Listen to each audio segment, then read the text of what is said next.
Okay, you two, okay. So yeah, as long as you guys all agree. Well, she said they might have to talk to some staff to see if it's okay. So we'll do it next month, one time, and then next month we'll vote on whether we want to do it. Or just make it happen. Yeah. They said, these guys all said it's okay if the chairman of the committee brings in box lunches. No, full board. We heard one, full board. You gotta be getting an email. I got the invoice for the flags. Oh, it's now. What do we owe flags Huh? for flags this year? You'll get an email. Hmm? You'll get an email. Okay. He doesn't have it. He gets them by fax. $75 a flag. You gotta pay me. That's 35, same as it was. It is now 1:30. Good afternoon, everyone. It is, I called the order of the Thursday, February 6th IT and Equalization Committee meeting to order. I trust that you've had an opportunity to read the minutes of December 5th. If so, entertain a motion. So moved. Support. Motion by Collins, supported by Tillotson. Any discussion? All those in favor signify by saying aye. Same sign. We've approved the minutes. Moving along to IT Finance Report. You will find your finance reports in your packet.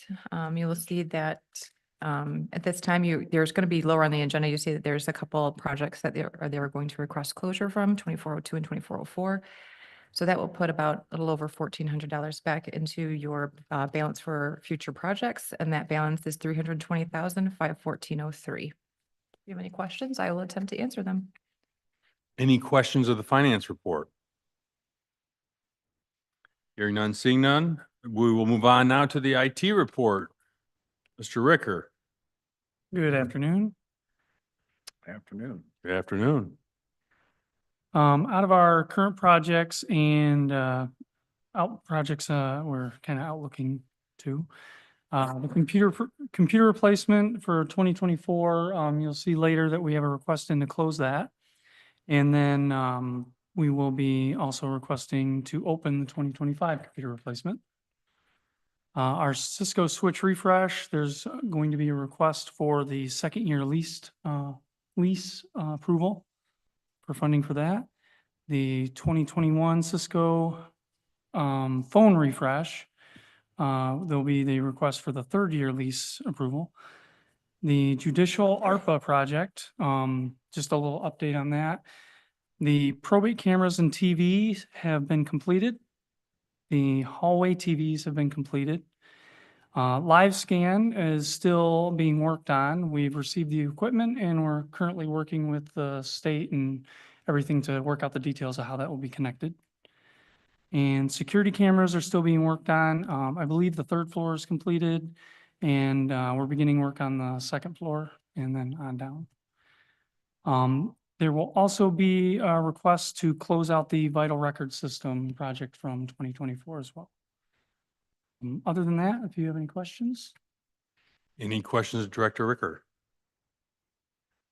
These requests, we're gonna take them one at a time or we're just gonna take it for granted and do it? Are they being requested today or will be requesting? I think, Okay. I think there are many that are very similar and a few that are not similar. We can take them one by one, or we can take them as a whole on the CIP requests. Let's take them one by one. We got lots of time.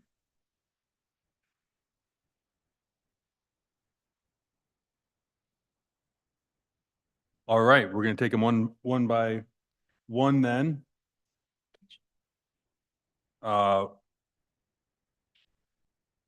Moving along. What?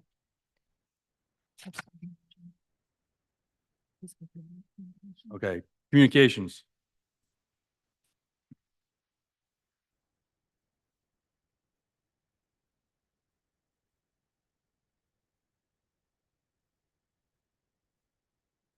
Good afternoon. You have the digital communications report in your packet and on the screens before you. The first thing we will cover is the website. Our website vendor is Civic Plus. With our Civic Clerk and Civic Media system, I ran a report for all our January meetings. And you will see that on the screen ahead of you, just so you could see the total views for each meeting by meeting. So you can see how many times they were seen on the website. As always, our most popular meeting is our Board of Commissioners meeting, but we definitely saw a significant increase last month over previous months. And then the other report that's attached, the one that says website overview, is on the website as a whole. Our monthly users are running just about normal, a little over 20,000. I looked at the average session duration, is running about 3 minutes, 30 seconds. And I tried to go back and see like where that compares. About 2 years ago, we were running about 4 minutes. So what that tells me is that it's a little easier for people to find things on our website, and that we're continuing to make improvements in that process. So they're able to find what they're looking for, get the information they need, and get on with their day. On social media, the software that we use to manage our social media across the organization is called Sprout. And for highlights on that, on the Lenawee County main accounts, we are up to 6 now. I have added Threads and Blue Sky as profiles that we've added. Our followers are now approaching 12,000 with that group. We published 157 posts over the last month, which is a 55% increase over the previous year. Some of that are the new profiles that we've added, and some is just the amount of content that we are putting out now. The top posts were on sobriety court, an emergency alert, and one about recruiting and hiring. And I did a screenshot of the reporting platform and put those in for you so you can just see the difference in the engagements and the link clicks and things like that. On the emergency alert, we now have interfaced our emergency alert system with our social media platforms. So when an emergency alert is put in the system, depending on the alert in dispatch, they have the ability to push that out now. So for instance, this one was for the Village of Onstead. They were under a water boil advisory.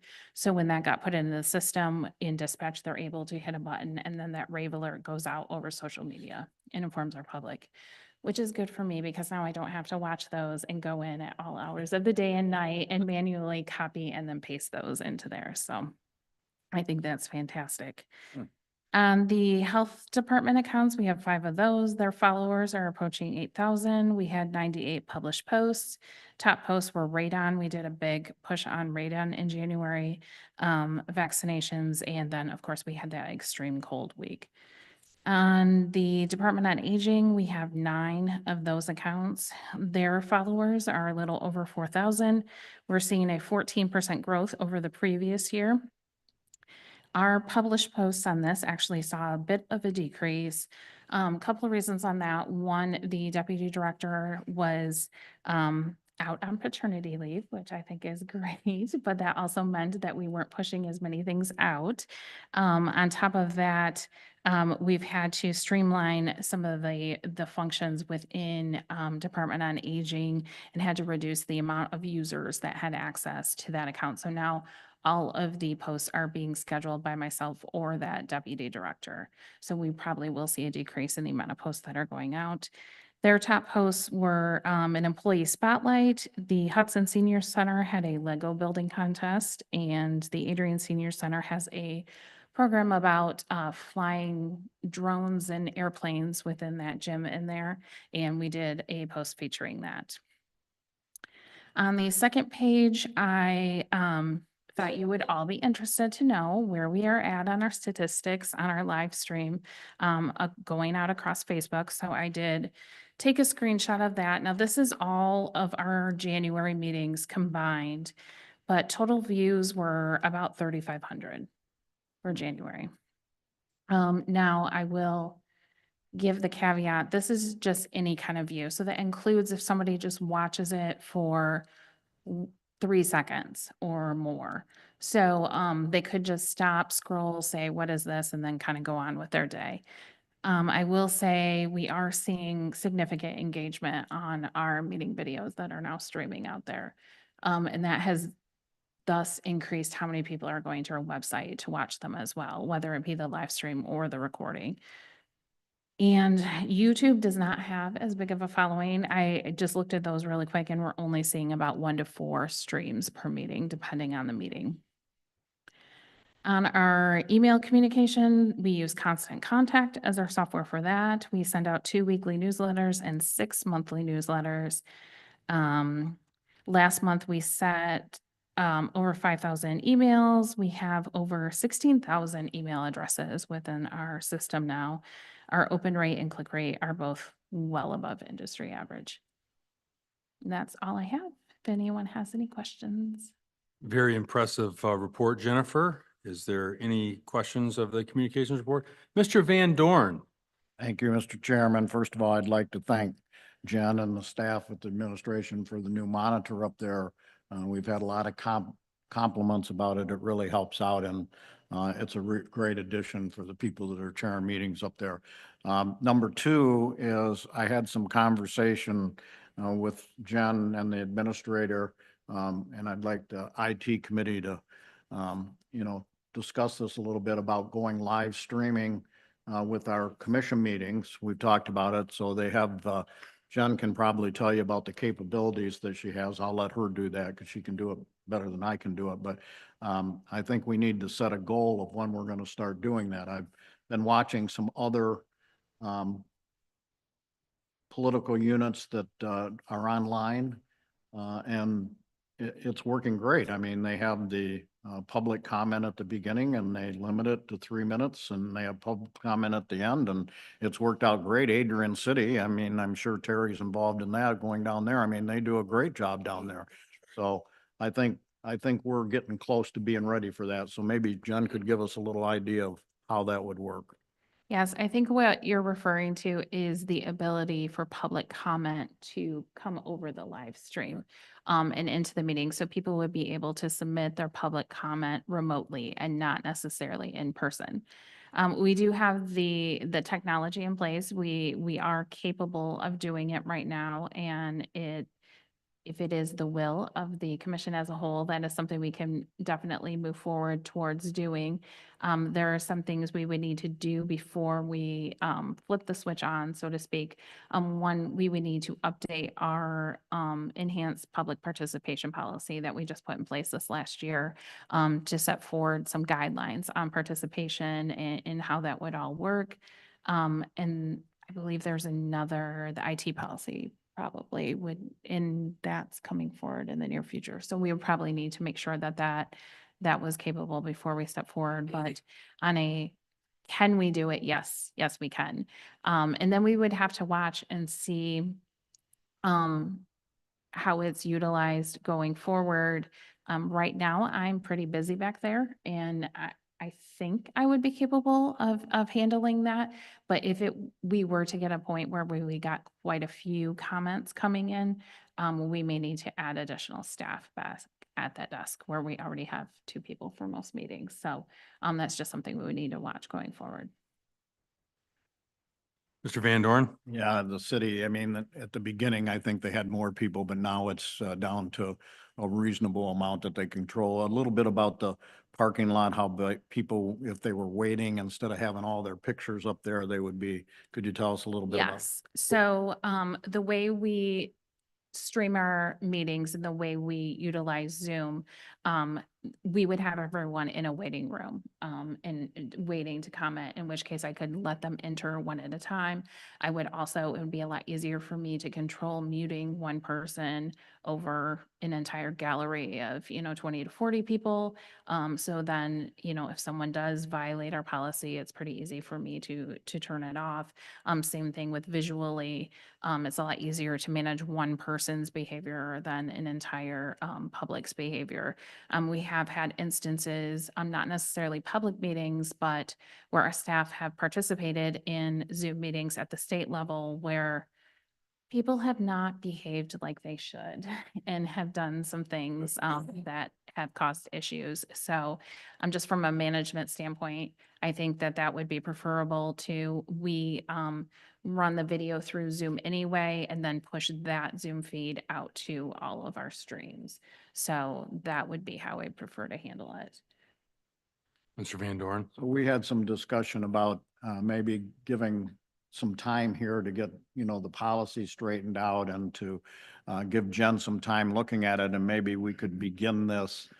Depends on if that's what the IT committee would like to do, is at the night meeting in June, be our pilot program to run it ahead and see how it works, because we're going to have 3 meetings, as we're aware of, at night meetings this year to see if we're going to get public participation.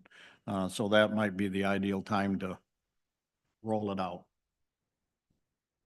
Mr. Collins. I agree. It's a good program. Excuse me.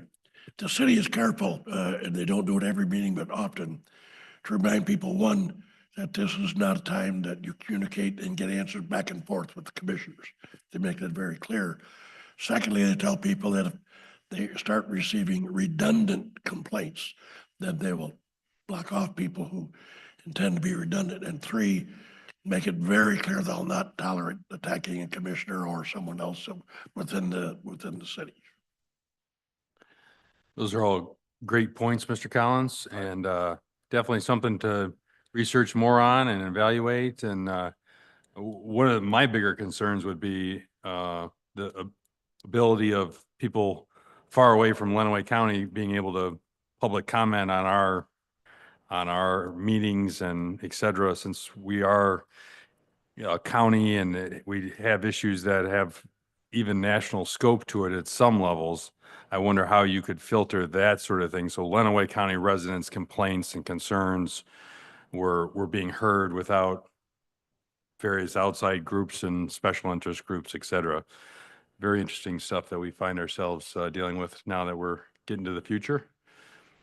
But with that, any more questions of Jennifer? Hearing none, seeing none, we've moved along to item D, department reports and system concerns. Deputy Administrator Elliott. First request before you is to, again, close those 2 projects, CIP projects, the Tech 2402 and Check 2404.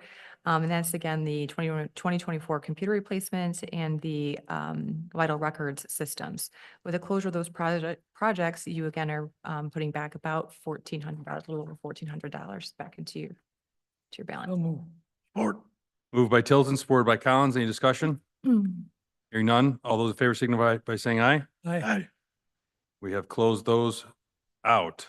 Next, item 2. Well, there's 2, 3, and 4 are SIP. CIP requests. So the first CIP request on the Cisco phone refresh, excuse me, and this is again, year 3 of an annual lease. Excuse me. My apologies. Initially approved in January of 21, not to exceed $50,000 per year for 6 years. And again, this is year 3 of that lease.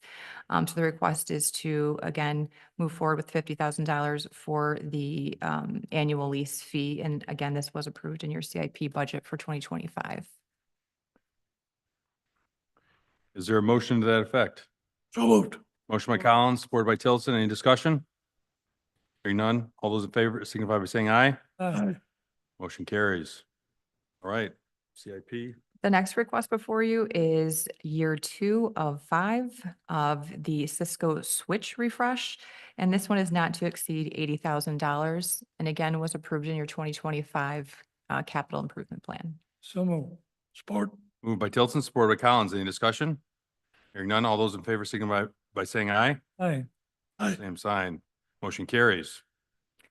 Your next request is an annual computer replacement program. This is where the IT department reviews all of the, most of the county departments and determines the age of computers and things of that nature, and then replaces them accordingly.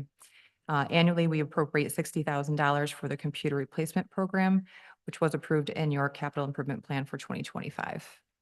So moved. Motion by Collins, supported by Tillotson. Any discussion? Hearing none. All those in favor, signify by saying aye. Aye. Opposed, same sign. Motion carries. Now on to a little bit more of a complex one. Item number 5, the 2025 mobile data terminal upgrade.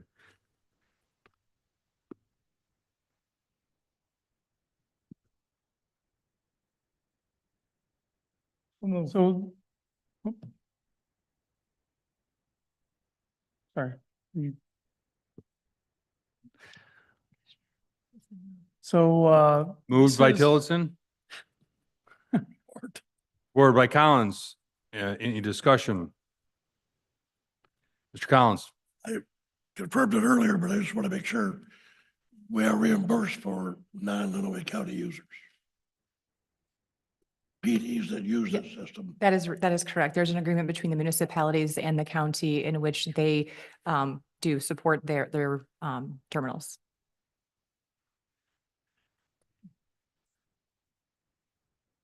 Any additional questions? Administrator Murphy? Mr. Rooker, would you like to explain a little bit more about what the MDTs are and how they operate and what they accomplish for the county as a whole? Yep, not a problem. So the MDTs, mobile data terminals, are laptops that are in each patrol car for the sheriff and all the other police agencies in the county. And what this, with the group of chiefs and the sheriff, what this does is take care of the in-car solution that allows all the agencies to utilize the county resources for the law enforcement software and data. Makes things a lot more effective and efficient for the county.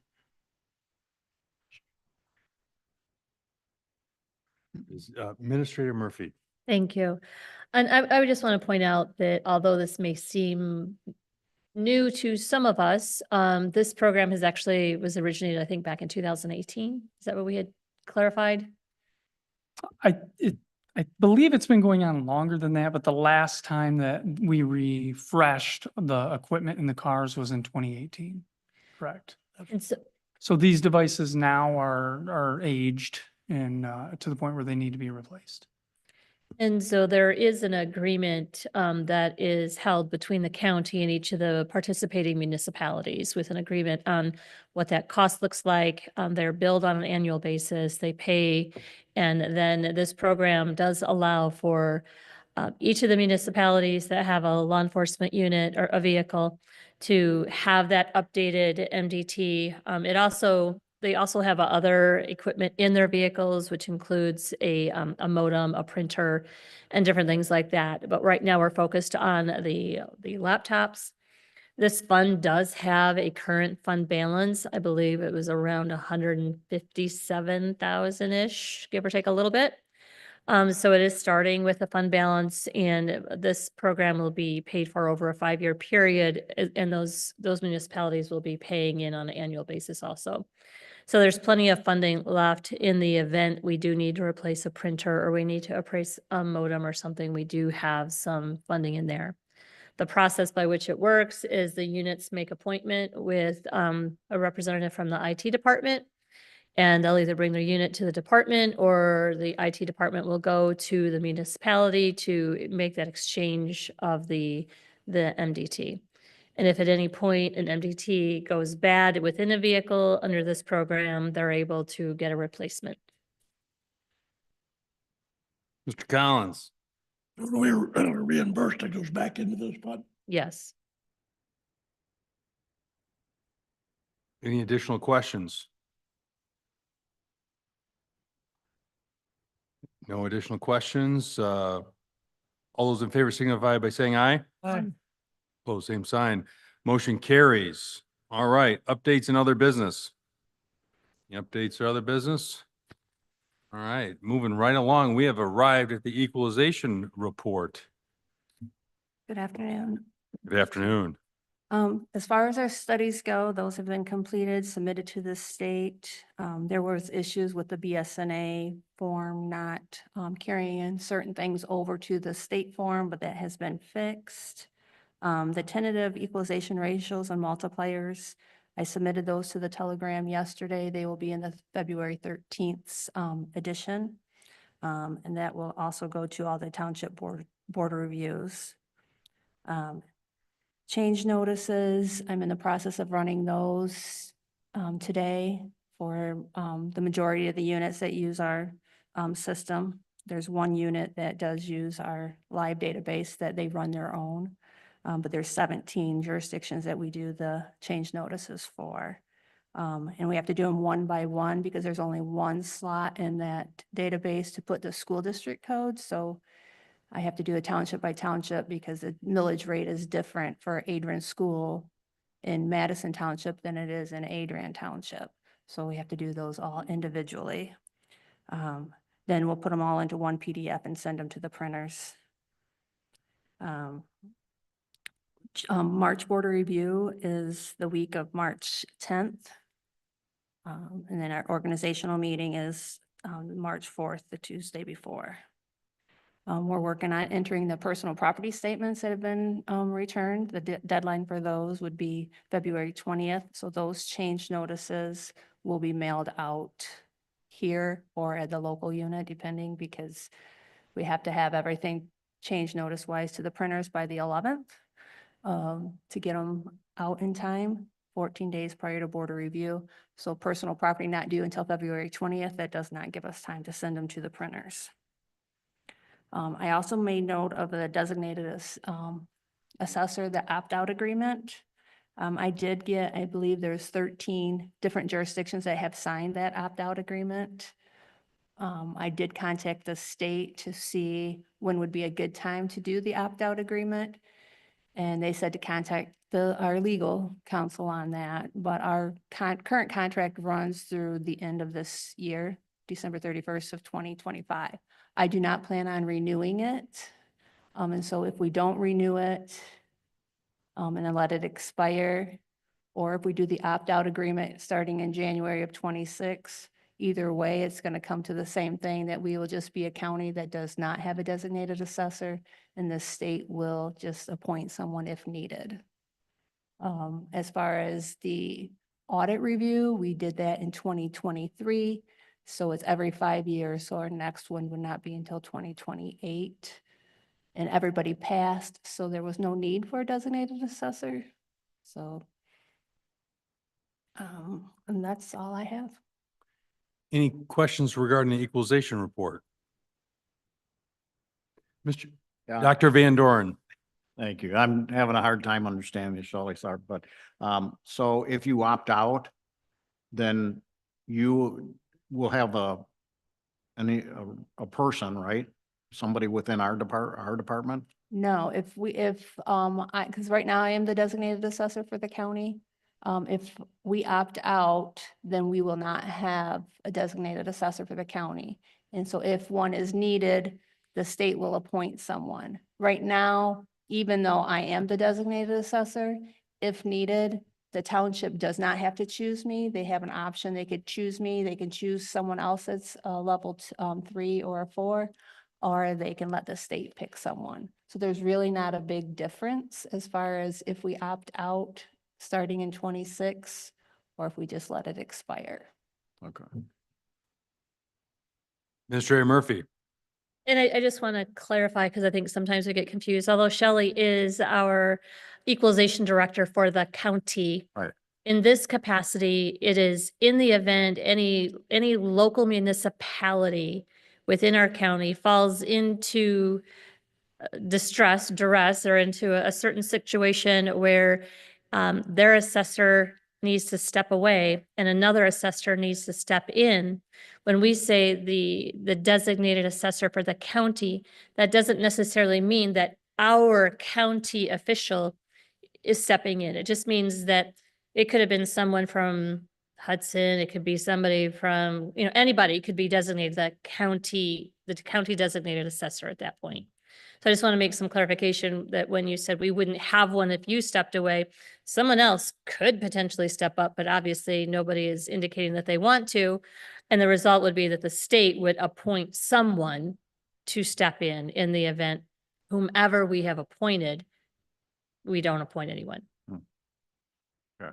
And I don't know, I may have messed that or confused that even more, but, No, okay.